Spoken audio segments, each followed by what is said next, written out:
तो आज Asia cup में भारत और बांग्लादेश के बीच भिड़ंत होने जा रही है। टीम इंडिया विजय रथ पर सवार है। भारतीय टीम के रणबांकुरों को फॉर्म को देखते हुए ऐसा लगता है कि बांग्लादेश के लिए टीम इंडिया को शिकस्त देना आसान नहीं होगा। उधर बांग्लादेश के पास ऐसे कुछ खिलाड़ी जरूर हैं जो मैच में रोमांच पैदा कर सकते हैं। आज जो टीम जीतेगी उसका फाइनल का टिकट लगभग पक्का हो जाएगा। कौन सी टीम किस पर कितनी रह सकती है भारी, बात करेंगे अगले आधे घंटे में। तो आइए शुरू करते हैं खास पेशकश। विजय रथ पर सवार अब बांग्लादेश पर वार। तो आज के इस मुकाबले पर नजरें पूरे भारत की होंगी। एक और बांग्लादेश की टीम है जो सुपर 4 के मुकाबले में श्रीलंका को पटखनी दे करके अब दूसरे मुकाबले में भारत के सामने खड़ी है। वहीं भारत ने भी अपने पहले मुकाबले में चिर प्रतिद्वंदी पाकिस्तान को करारी शिकस्त दी है और अब जो टीम इस मुकाबले को जीतती है उसका फाइनल का टिकट लगभग पक्का हो जाएगा, क्योंकि श्रीलंका अपने दोनों मुकाबलों को हार चुकी है। इसके अलावा पाकिस्तान की टीम एक मुकाबला जीती है, एक मुकाबला हार चुकी है। बांग्लादेश और भारत की अगर बात करें तो दोनों ही टीमें एक एक मुकाबला अपना जीत चुके हैं, यानी कि जो फाइनल में पहुंचने के चांसेस हैं वो प्रबल होते हुए यहां पर नजर आ रहे हैं। लेकिन बड़ा सवाल यहां पर है कि जो टीम इंडिया की विस्फोटक ओपनिंग जोड़ी है उससे बांग्लादेश की टीम पार कैसे पाएगी। आपको बताएंगे आज कि आखिर वो कौन से प्लेयर्स हैं जिन पर आज नजरें रहने वाली हैं। बांग्लादेश के लिए कौन कौन सी चुनौतियां इस मुकाबले में भारतीय खिलाड़ी पेश करते हुए नजर आएंगे। लेकिन उससे पहले ये लाइव तस्वीरें हम आपको दिखा रहे हैं मैच को लेकर के। जो फैंस हैं उनका दुबई क्रिकेट स्टेडियम में पहुंचने का जो सिलसिला है वो शुरू हो चुका है। बड़ी संख्या में जो भारतीय फैंस हैं या फिर बांग्लादेश के फैंस हैं, छोटे बच्चों से लेकर के हर उम्र के जो लोग हैं वो यहां पर मुकाबले को देखने के लिए पहुंचने लगे हैं। और आपको बता दें कि बांग्लादेश के लिए यह मुकाबला कई मायनों में बेहद खास है, क्योंकि अगर दोनों टीमों के बीच में मुकाबलों को लेकर के बात करें तो आखिरी मुकाबला करीब 1 साल पहले खेला गया था। आपको याद होगा उस मुकाबले में संजू सैमसन बतौर ओपनर उतरे थे और उन्होंने सेंचुरी भी लगाई थी। अब जो है संजू सैमसन का जो बैटिंग ऑर्डर है उसमें बदलाव कर दिया गया है। अब वो मिडिल ऑर्डर में खेलते हुए नजर आते हैं और उनकी जगह शुभमन गिल जो हैं वो ओपनिंग करते हुए नजर आते हैं। अब देखने वाली बात यहां पर यह होगी कि इस मुकाबले को लेकर के बांग्लादेश की तैयारी कितनी प्रबल ग्राउंड पर नजर आती है। ज्यादा जानकारी के साथ क्रिकेट एक्सपर्ट कृष्ण रजित जी हमारे साथ में जुड़ गए हैं। कृष्ण जी, बहुत बहुत स्वागत है आपका टीएनपी न्यूज पर। और सबसे पहले सवाल दुबई की पिच को लेकर के। अभी तक जितने भी मुकाबले एशिया कप में खेले गए हैं एक भी मुकाबले में 200 का आंकड़ा जो है वो कोई टीम छू नहीं पाई है। आपसे मैं समझना चाहूंगा दुबई की पिच में आखिर ऐसा क्या है जो टीमें, जो जिस T20 फॉर्मेट को बैटर्स का गेम कहा जाता है, वहां पर जो टीमें हैं वो 200 के आंकड़े को अभी तक छूती हुई नजर नहीं आई। हाँ सोहन जी, सबसे पहले तो आपका धन्यवाद। देखिए, इसमें यहाँ पर ये है कि जो दुबई इंटरनेशनल स्टेडियम में जो पिच है वो धीमी पिच है, जिसकी वजह से ये बैट जो बॉल जो है पूरी तरीके से बैट पर बल्ले पर नहीं आती है। इससे स्ट्रोक मेकिंग थोड़ी डिफिकल्ट होती है। इसका फायदा स्पिनर्स को मिलता है। और आपने ये देखा होगा ये वही सेम ग्राउंड है जहाँ पे भारत और पाकिस्तान का मैच अभी सुपर 4 में हुआ था और उसमें शिवम दुबे चले थे। और शिवम दुबे एक जेंटल मीडियम पेस फेंकते हैं। आपने देखा होगा उनकी बॉल जो है वो रुक के आ रही थी, जिससे वहां पे भी पाकिस्तान की स्ट्रोक मेकिंग मुश्किल हुई थी।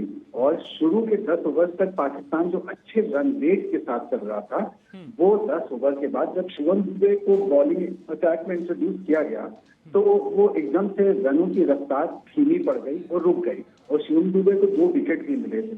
तो उसी तरीके से ये पिचेस जो हैं ये स्पिनर्स को मदद पहुंचाती हैं और धीमी होने के कारण स्ट्रोक मेकिंग डिफिकल्ट होती है, जिससे रन बनाना 200 का आंकड़ा छूना मुश्किल होता है। लेकिन आप अगर देखेंगे कि जब पाकिस्तान ने 171 रन बनाए थे और इंडिया ने उसे चेज किया था 18.5 ओवर्स में, तो 190 रन तो बनते हैं। मेरा मानना है कि 190 के आसपास, लेकिन 200 का आंकड़ा जैसे कि आपने बोला, बिल्कुल ठीक कहा आपने, उसको छूना मुश्किल है। बिल्कुल सही एनालिसिस आपका यहां पर देखने को मिल रहा है। और कृष्ण जी, यहां पर बात यह भी आती है ना कि अगर 200 रन बनते हैं तो अगर भारतीय टीम पहले बल्लेबाजी करती है तो शायद हमें वो आंकड़ा आज छूता हुआ भी नजर आए, क्योंकि जिस तरह से अभिषेक शर्मा बल्लेबाजी कर रहे हैं, शुभमन गिल बल्लेबाजी करते हुए नजर आए, और जिस तरह का इंडियन टीम का बैटिंग ऑर्डर है, उसके बाद कहीं ना कहीं अगर भारतीय टीम की पहले बल्लेबाजी आती है तो भारत जो है इस आंकड़े को यहां पर छू जरूर सकता है। लेकिन उससे पहले आज के मुकाबले को लेकर के अगर पिच की बात करें तो ये वही पिच है जहां पर भारत और पाकिस्तान का मुकाबला खेला गया था। आज पिच क्या कुछ कहती हुई नजर आ रही है? टॉस जीत करके पहले बल्लेबाजी करना, या फिर जिस तरह से दुबई की पिचेस का अभी तक बिहेव देखने को मिला है कि पहले आप टॉस जीतिए, गेंदबाजी कीजिए, बॉल शुरुआत में फंस करके आता है, लेकिन जैसे जैसे गर्मी कम होती है, ह्यूमिडिटी कम होती है, तो फिर सेकंड इनिंग में हमने देखा है कि गेंद बल्ले पर अच्छे से भी आता है। तो वही फॉर्मूला यहां पर देखने को मिलेगा बांग्लादेश के खिलाफ भारत का।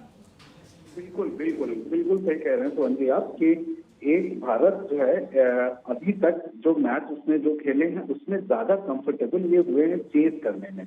और मुझे लगता है चेज करने में भी इनके पास बढ़िया बड़ा बैटिंग लाइनअप है।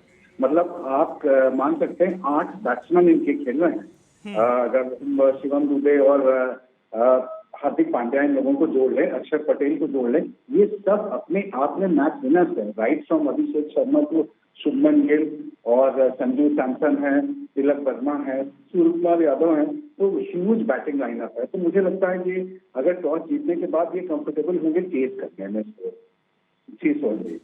यानी कि आज जो है अगर भारतीय टीम टॉस जीतती है तो पहले गेंदबाजी करते हुए जरूर नजर आएगी। जनता के रिएक्शंस भी सामने आ रहे हैं, लोग क्या कुछ कह रहे हैं इस मैच को लेकर के, वो भी सुन लेते हैं। So let's see. Enjoy. Thank you very much. Good day. What's your name? Huh? Going to watch the game? तो सीधी तस्वीरें हम दुबई से आपको दिखा रहे हैं, जहां पर फैंस का जमावड़ा लगना शुरू हो चुका है, क्योंकि आज जो टीम इस मुकाबले को जीतेगी वो अपना फाइनल का टिकट लगभग यहां पर पक्का कर लेगी। अच्छा कृष्ण जी लगातार मेरे साथ में बने हुए हैं। कृष्ण जी, अब आपसे मैं समझना चाहूंगा, आज का ये मुकाबला है भारतीय टीम की अगर आप बात करें तो आंकड़ों में, कागजों में बांग्लादेश से बहुत बेहतर नजर आती है, लेकिन अगर मैं बांग्लादेशी प्लेयर को लेकर के आपसे सवाल पूछूं, आपको क्या लगता है वो कौन से player to watch out for होंगे बांग्लादेश के लिए, जिन पर नजरें रहेंगी और जो भारत के लिए आज सरदर्दी बन सकते हैं, खासकर दुबई की पिचेस को ध्यान में रखते हुए?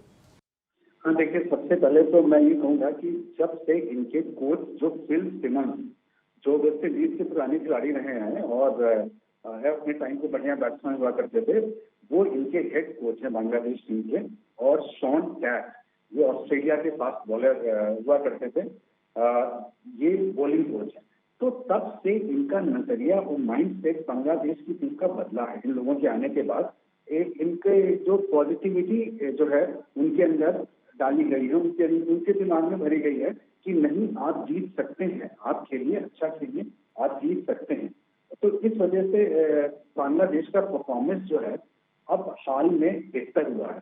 हालांकि अगर रिकॉर्ड की बात करें तो अभी तक भारत और बांग्लादेश के बीच 17 T20 इंटरनेशनल हुए हैं, जिसमें 16 में भारत की जीत मिली है। तो एक तरीके से सीधे क्लियर कट विनर यहाँ पे भारत नजर आता है। लेकिन जैसे कि आप हर कोई जानता है कि क्रिकेट के बारे में आप कभी भी कुछ नहीं कह सकते हैं। एक पर्टिकुलर डे में कौन ज्यादा अच्छा खेलता है, कौन ज्यादा चलता है, वो उसके ऊपर डिपेंड करता है, नतीजा उसी पे तय होता है। हाँ, जैसा आप पूछ रहे थे बैटिंग में तो इनके जो कप्तान है, विकेट कीपर बैट्समैन है, लिटन दास हैं, तौहीद हिदय हैं, ये लोग मतलब माना जाता है कि ये अच्छे प्लेयर्स हैं, अच्छे बैट्समैन हैं।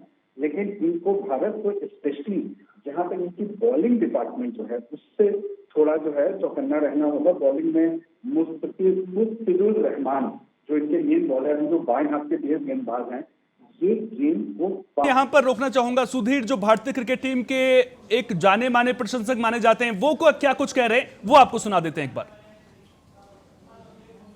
मैच को बांग्लादेश को आसान जीत दर्ज करेगी और टीम इंडिया फाइनल मैच में प्रवेश करेगी।